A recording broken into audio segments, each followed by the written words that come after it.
I desperately chased after the school bus, but just as I was about to catch up, a low battery warning suddenly appeared before my eyes. I was forced to slow down, and followed the school bus all the way to the school.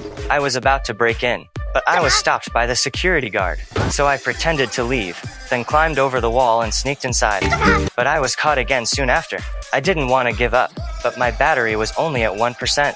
I had no choice. I could only go to a nearby electric vehicle store. The manager warmly welcomed me and showed me around different vehicles. I looked around carefully and found a fully charged vehicle. I immediately rushed over, but the moment I touched the door, I completely ran out of power. The manager thought I was checking the chassis and even praised me for being professional. He helped me into the car and started introducing its features. Taking advantage of the moment, I took out my charging cable and quietly plugged it into the port. Just as the manager was about to demonstrate, the car suddenly lost power. The manager thought he forgot to charge it, so he changed to another vehicle, but that vehicle soon lost power too. He kept changing cars one after another, until every vehicle in the showroom had been drained of power.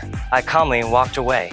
It turned out, I was a robot from the future. An accident happened when I landed, and all my limbs were knocked apart. Luckily, I had a powerful self-repair ability, but when I stood up, I discovered that my energy core was missing. When I finally found it, it was already in the hands of a boy.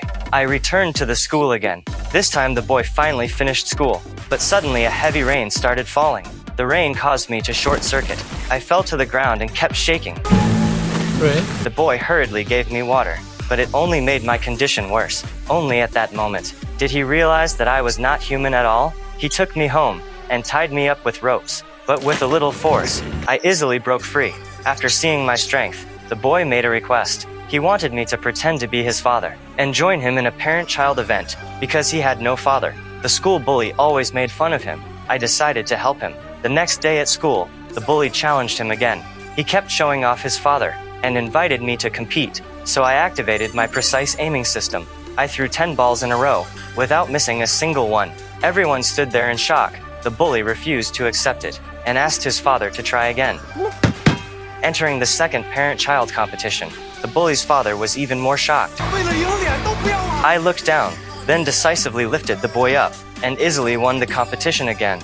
The boy was extremely excited. He asked why I never smiled, but I was never programmed with a smile function. So, he taught me how to smile. At that moment, I made a decision. I would stay by his side forever, until 20 years later, I finally returned to the future, only to discover a shocking truth. The scientist who created me was actually him after he grew up. If it were you, would you choose a robot like this as your family?